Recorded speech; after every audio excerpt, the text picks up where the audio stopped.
अस्सलाम वालेकुम दोस्तों। इस पाकिस्तान सुपर लीग में मोहम्मद रिजवान और उनकी टीम रावलपिंडी को हो क्या गया है।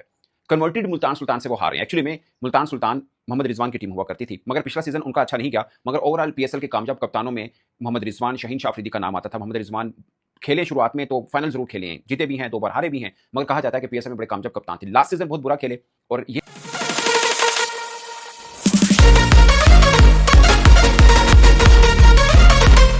कि उनका अपना बल्ला भी रन नहीं उगल रहा। ये सबसे बड़ी परेशानी है। इस पाकिस्तान सुपर लीग 11 में 4 मैचेस खेले हैं, चारों में हार हुई है और चारों में पहले बैटिंग की है। मुल्तान सुल्तान अब कह सकते हैं कि अब जब कराची में शिफ्ट हो रहा है पाकिस्तान सुपर लीग, तो अपने 5 मैच खेल चुका है और सबके सब उन्होंने चेस किए। और मुल्तान सुल्तान की एक खास बात यह है कि 10 ओवर में 5 में से 3 मरतबा 100+ रन भी उन्होंने बना रखे हैं। मगर मोहम्मद रिजवान के ऊपर और फिर साहबजादा फरहान, जो मुझे लगता है कि इस पाकिस्तान सुपर लीग में, मैं 2 दिन पहले ना, मैंने कल परसों वीडियो भी की थी, 2 दिन पहले मैं टीवी चैनल पे ना एक प्रोग्राम देखा था। पाकिस्तान में क्रिकेट के सिकंदर बख्त साहब ने कहा था कि साहबजादा फरहान को या साइम अय्यूब में से किसी एक को, यानी साहबजादा फरहान भी, इनमें से किसी एक को हटाकर हम मोहम्मद नईम को ला सकते हैं। 900 हैं T20 के अंदर, 33rd 50 उन्होंने की है।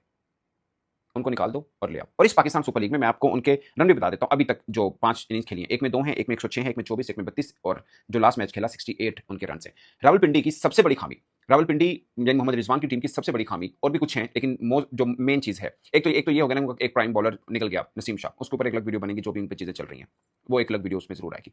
और दूसरा, पहले मुल्तान सुल्तान जब हुआ करती थी मोहम्मद रिजवान की, तो उसामा मीर का बड़ा खास रोल होता था। अब रिशाद को लेके आए हैं। आप ये देखिए कि रावलपिंडी जो है वाहिद टीम है इस पाकिस्तान सुपर लीग 11 की जिनके स्पिनर्स की मैं बात कर रहा हूं, 10+ की इकोनॉमी से रन हुए हैं, सिर्फ 3 विकेट्स मिली हैं। और बैटिंग की एवरेज पता क्या बनती 3 विकेट की? 79 रन। मतलब 80, लगभग 80 रन देकर 1 विकेट ली है। इससे बड़ा मतलब आप क्या कह सकते हैं कि इनका हो सकता है 79, मतलब एवरेज आप 80 समझ ले। 10.42 की उनकी इकोनॉमी बनती है स्पिनर्स की, मतलब वर्स्ट आप कह सकते हैं। और ये वही टीम है पाकिस्तान सुपर लीग में जिसके स्पिनर्स की सबसे बुरी कारकर्दगी। पहले उसामा मीर होते थे, वो संभाल लेते थे, मगर वो वाला सीन रहा नहीं है। अब रिशाद के साथ चलते हैं। मोहम्मद आमिर ने बहुत जबरदस्त बॉलिंग की है, मगर कहीं से बन नहीं पा रहा, उनको स्पोर्ट नहीं मिला। दूसरे एंड पे स्पोर्ट हो तो कुछ बन पाए, बट अदरवाइज लोग कह रहे थे जब पीएसएल 11 शुरू होनी थी ना कि मोहम्मद आमिर, नसीम शाह आगे लगा के रख देंगे सबको। नसीम शाह ने जो मैच खेले वो भी अच्छे नहीं थे, फिर वो पीएसएल से बाहर हो चुके हैं, बीच में कंट्रोवर्सी भी आई थी। खैर इनके ऊपर अलग एक वीडियो जरूर डलेगी। तो ये सारे का सारा मामला हुआ। अदरवाइज नसीम शाह बहुत कह सकते हैं प्रॉमिसिंग फास्ट बॉलर हैं और एक प्रीमियम फास्ट बॉलर्स में नाम आता है। जब इस्लामाबाद की तरफ से खेलते थे ठीक ठाक किस्म का उनकी परफॉर्मेंस भी थी, अभी वर्ल्ड कप स्क्वाड का हिस्सा भी थे। आई डोंट नो, 1-2 मैच में खैर ऊपर नीचे हो जाता है, बाद में कंट्रोवर्सी आ गई, सारा उनकी परफॉर्मेंस फिर जो मामला हुआ आपके सामने है। सो वो एक बहुत बड़ा सेटबैक आप कह सकते हैं। आसिफ अफरीदी को शामिल किया है उन्होंने। आसिफ अफरीदी बड़े जबरदस्त किस्म के स्पिनर, डोमेस्टिक क्रिकेट की बात करते हैं तो, मगर उनके आने से भी कोई खास फर्क नहीं पड़ा। बैटिंग में रन किया, ये नहीं कि रावलपिंडी रन नहीं कर पा रही है, बट बॉलिंग एंड से ठीक है, मतलब 180+ रन करते हैं तो वो 16-17 ओवर के अंदर ही चेस करवा रहे हैं, ये उनका कह सकते हैं कि वो है। अदरवाइज 182 रन करके आप 17th ओवर में जाके चेस करवा रहे हैं, तो बॉलिंग किसी ना किसी खाते में तो आती है ना कि बॉलिंग काफी वीक है इनकी। मोहम्मद रिजवान के बल्ले से रन नहीं आए, अगरचे 4 चौके लगाए, 13 बॉल पर 19 रन किए। यासिर खान ने पहली इनिंग बड़ी शानदार खेली, इनके ऊपर भी काफी चर्चा रहता है, मगर उसके बाद लगातार बड़ी इनिंग नहीं खेल पा रहे हैं, ये इनके ऊपर जरूर रहेगा। कामरान गुलाम 1 डाउन खेलते हैं, 24 बॉलों पे 35 किया, बड़ी अच्छी फॉर्म लेके आए हैं नेशनल T20 से। बट मुझे लगता है कि अभी अब्दुल्ला फजल के ऊपर मैंने बहुत बार बात की, शुक्र है उसको चौथे नंबर पे लेके आए, बट उनको 1 नंबर और ऊपर देना है। अब्दुल्ला फजल अगर 1 डाउन पोजीशन पर आते हैं तो शायद ज्यादा बेहतर होगा। कामरान गुलाम चौथे नंबर पे वो ज्यादा हो जाएगा। अब्दुल्ला फजल ने 8 बॉलें 14 रन बनाए, चौका छक्का, मगर कुछ नहीं कर पाए। सैम बिलिंग्स जिन्होंने Pakistan super league very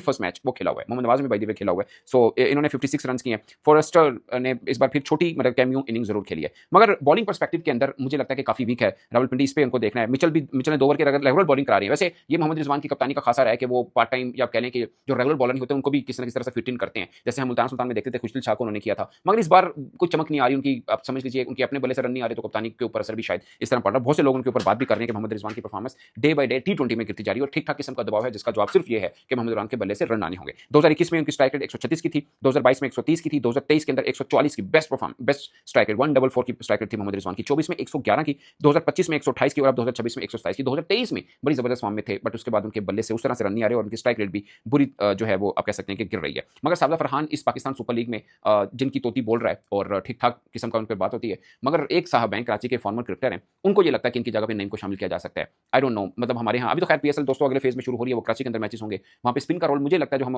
routine में देखते हैं शायद थोड़ा और बढ़ जाए। वैसे भी पाकिस्तान के अंदर थोड़ा स्पिन का रोल बढ़ना तय ही है, मगर मैं साबजा फरहान के ऊपर ना एक चीज मैं देख रहा हूँ, उनका स्ट्राइक रेट बेहतर होता जा रहा है विद द टाइमिंग, और बेहतर होता है। पहले उनको होता था ना चौके छक्के लगाते हैं फिर सिंगल डबल रोटेट नहीं कर पाते, मगर काफी बेहतर है। खासकर साबजा फरहान और स्टीव स्मिथ, अगर लास्ट मैच में रन नहीं कर पाए, मगर दोनों की जोड़ी अगर मेरे से कोई पूछेगा T20 में सबसे बेस्ट कौन सी जोड़ी है, शायद स्ट्राइक रेट के मामले में मैंने स्टैट नहीं देखे, किसी और की शायद बेहतर होती हो या कुछ चीजें हों, मगर technique wise, strike rate wise, form wise ये दोनों बेस्ट हैं। मतलब साबजा फरहान और स्टीव स्मिथ इससे अच्छी नहीं हो सकती। खाली पाकिस्तान सुपर लीग की मैं बात नहीं कर रहा, बाकी लीग्स में भी जो चल रहा है उनके साथ भी आप किसी के साथ कंपेयर कर सकते हैं। अगर आईपीएल में बहुत धांसू किस्म के ओपनर्स खेलते हैं, जैसे अभिषेक शर्मा, ट्रेविस हेड की ओपन जोड़ी है, सही सुदर्शन की चलती है, शुभमन गिल के साथ, और भी बहुत जबरदस्त किस्म की है, इसमें नो डाउट। बट मुझे लगता है कि टेक्निकल टेक्निकली ये जोड़ी भी बुरी नहीं, रन भी इनके बल्ले से आ रहे हैं और ठीक ठाक किस्म का मजा भी करा रहे हैं और अच्छी फॉर्म को एंजॉय भी कर रहे हैं। खासकर शारजा फरहान जो कि पाकिस्तानी जाहिर ओपनर हैं, तो उनके ऊपर ज्यादा निगाहें भी रहती हैं और ये भी देख रहे हैं लोग कि स्टीव स्मिथ के आने से उनकी बैटिंग में क्या फर्क पड़ेगा। बट 3 टीमें हैं दोस्तों पाकिस्तान सुपर लीग में जो नई एक तरह से बनी, वैसे मुल्तान सुल्तान पहले ही थी बट नई से बनी, क्योंकि ये सियालकोट से कन्वर्ट होकर मुल्तान सुल्तान बनी है। इन तीनों में से कोई बेहतर परफॉर्म कर रहा है तो मुल्तान सुल्तान है और मुझे लगता है कि मुल्तान सुल्तान बाकी टीमों की निस्बत भी बेहतर परफॉर्म कर रहा है। अगर आप अभी तक की परफॉर्मेंस को देखें तो कराची बेहतर है,